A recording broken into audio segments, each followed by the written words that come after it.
Yan, lakas ng hangin. Oh, ayan oh. Ang ulap, madilim.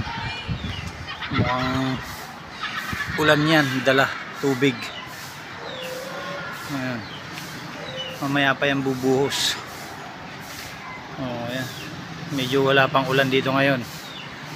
Ang oras ay alas 5. Ayan. 5:15 ang oras. Tingnan mo, makulimlim na. Mamaya pang bubuhos ng ulan. Oh, ayan. Ito, nasa taas ako.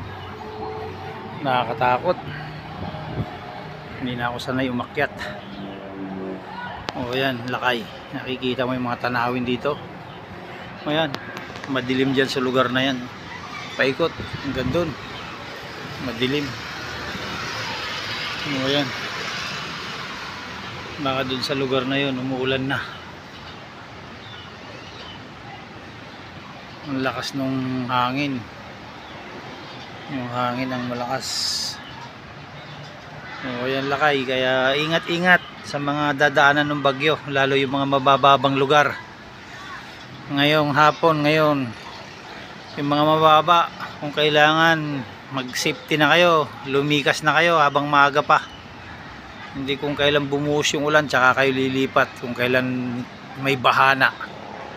Kaya paalala lang sa mga kababayan na mabababang lugar, lumipat na kayo habang maliwanag pa. Kasi pag malakas ang ulan, sasabayan ng brownout yan. Kailangan lagi kayong may ilaw din, charge yung mga cellphone. Paalala sa mga kababayan natin na sa mababang lugar. Yan o, madilim na yan, lugar na yan, ano na yan, ulap na yan, tubig na yan, dala.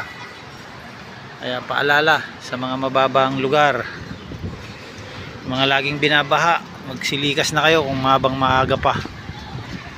Kaya ingat-ingat kayo. God bless. Laging magdasal para may protection tayo sa itong bagyong dumadaan sa ating